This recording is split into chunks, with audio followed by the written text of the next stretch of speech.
Episode of the Marketing School. I am your host, Erica Martin, and I am here to talk all things marketing and simplify the way you do things in your business to help you grow faster. So let's talk about research today.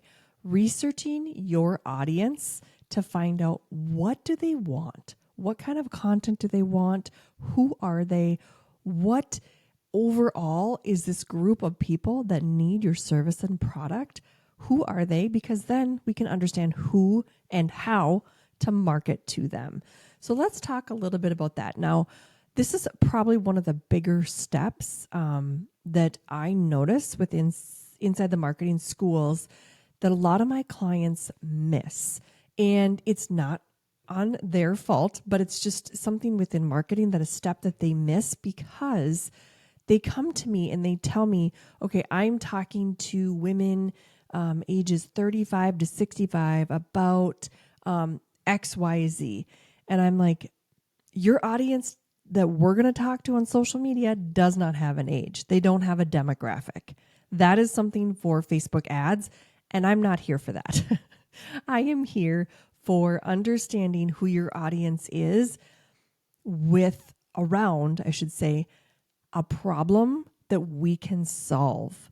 That is your audience that you want to fully understand what makes them tick on social media, what makes them buy, what makes them get emotional, what makes them mad, happy, sad. What are their struggles? That is what we want to understand when it comes to social media marketing. Now, I say that people skip this step because often we go out and we just start marketing and creating video with no purpose. Raise your hand if you do that. It's okay. I'm here to help you fix that. Now, when we just throw spaghetti at the wall, you've probably heard that saying before, but we just throw things out there, we're often not speaking to the right problem. And that's why our content stays in that really low view mark on TikTok. We're getting very low views on Instagram. We're just not hitting the right people. So let's take a pause and understand, who should we be talking to? What problem do we solve? And how can we make content that in return will be valuable enough for them to be like, this is my person, I want to work with them. So start by grabbing a piece of pen, or today is an early day. Start by grabbing a pen and paper and write down all of the problems that your audience has. What are their problems? What do they struggle with? What is something that is holding their business up and they just can't figure it out? What is something that's in the business sense? What is something that they struggle with? Let's say you're in the healthcare world. What do they struggle with on a day-to-day that's really holding them back from feeling better, from losing that weight? Whatever it is, whatever industry you're in, what are their problems? So write that down. I always have a notebook right next to me. I grab that and I write down all of the problems that my audience is struggling with. Next, that is in one column. The next column, what are those symptoms? So they have a problem.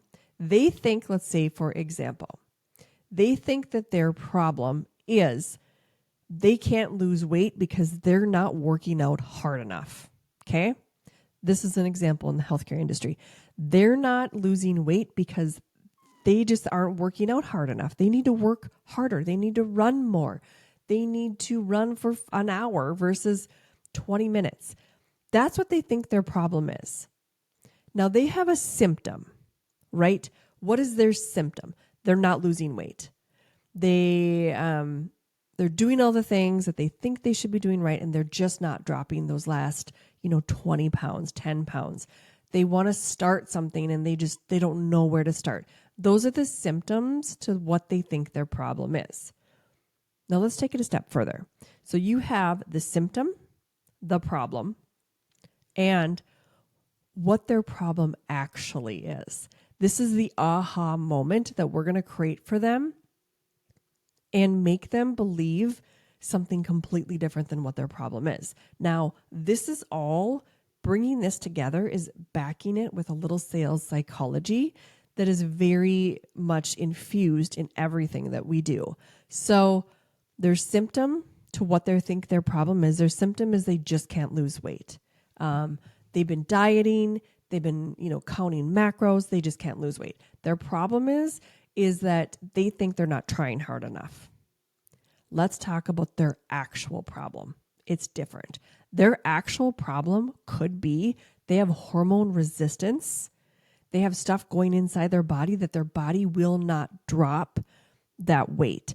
Often when people, go a little too hardcore with running or working out or diet, excuse me, their bodies hold on to fat because their bodies think that we're trying to kill ourselves, right? And that sounds harsh, but that's what happens. If you really count macros and do all the things with making your calories as limited as possible, and then you go out and you stress your body out and you work out too hard, your body is saying, wait a minute, this is multiple stressors on me. I'm not dropping the fat. I need to survive, right?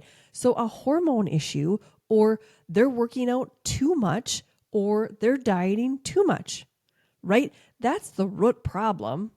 Now, we just took them, if we took a video and said, if you're struggling with this symptom because you think you're working out too much, that's the problem. Root problem is it's because you have a hormone issue, or you're working out too much, or you need to maybe switch it up and use weights versus running every day. That whole narrative that we just did, that is going to hit the psychology and make them have an aha moment that we're just going to be like, what is going on? So I just dove into creating the content really quick, but we're here about the research.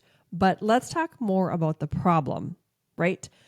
That problem, that group of people, that problem that I just talked about, where they think, if you understand what their problems really, like what they think their problem is, that middle gut thing, that's why I wanted you to write down all your problems.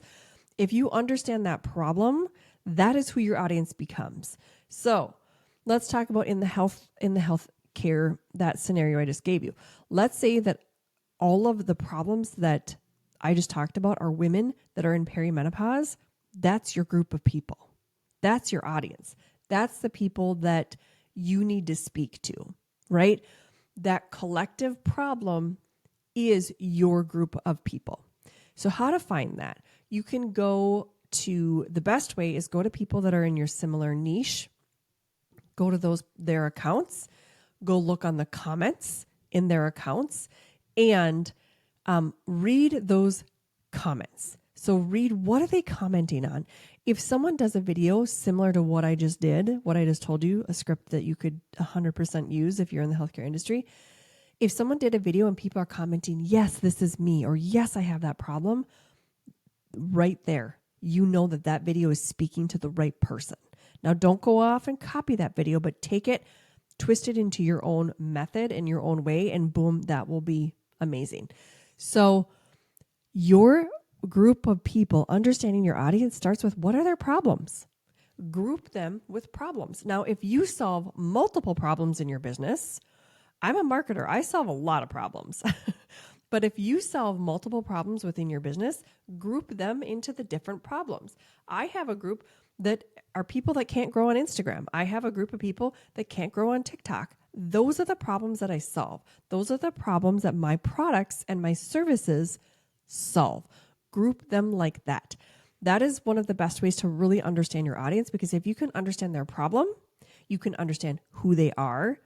You can understand then what type of content to make to speak to their problem, right? Another way that you can go in and research is you could go to websites like answerthepublic.com. That is one that everybody kind of knows about now, but you could type in your topic. Like, let's say if I typed in, weight loss issues, and then you can see Answer the Public is going to give you all the questions that people are asking on Google. So those are really great. You can make content off of exactly those problems. Another thing to do is go into the platform that you're going to be creating content on. So if you create on TikTok, on Instagram, I'm on all the platforms, which I highly recommend. But let's say go into TikTok and type in your topic. So type it in If you do it on your phone, you're going to get 4 videos, and then you're going to scroll up and there's going to be a bunch of white boxes that says what people also asked. That is where it's going to be gold. People are also asking those questions around that topic. Create content, like literally take that question that they asked, say it in your video because those people will see that content, and then explain an easy way to overcome it. Don't sell to them, but explain what's something that you can do and help them with to overcome it. So you also, when you're looking at building and understanding your audience, like I said, you can segment them out.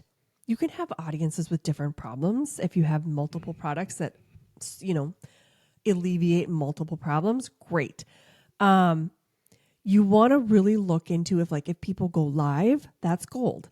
Look at their lives. If somebody's doing a live that's in your industry, go to that live, look at the comments. They're going to answer those comments live, and boom, that is golden. Write it down. I sit and watch lives with a notebook and I'm like, here's all the information I need to know. Also, look at your data.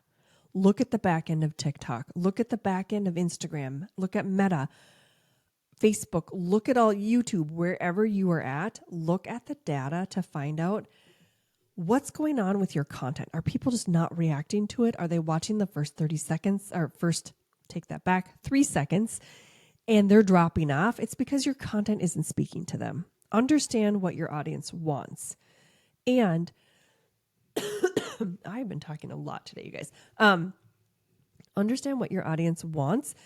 And often, again, this happens with so many people inside of my program.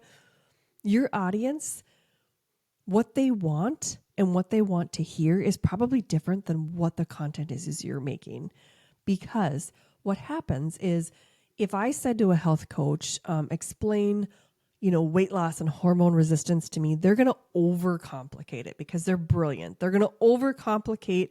They're going to talk in their own jargon, their own lingo. It's not going to convert on social media. Simplify. Keep it simple. Keep it easy. Simple. That is what you want to do. So I hope this episode on research hit you guys well today, and you can understand there's so many different ways to find research. You can even Google and have the drop down give you a bunch of information. I like to go right to the platform that I'm going to create on and search because then I know that I'm going to hit that audience a little bit better. But understand your audience so you can make content that will actually get them to convert. So thank you guys for tuning in to the Marketing Schools. Check us out at themarketingschools.com. And if you are looking for marketing help, let me know. Check out the show notes and we'll be able to help you. Have a great day.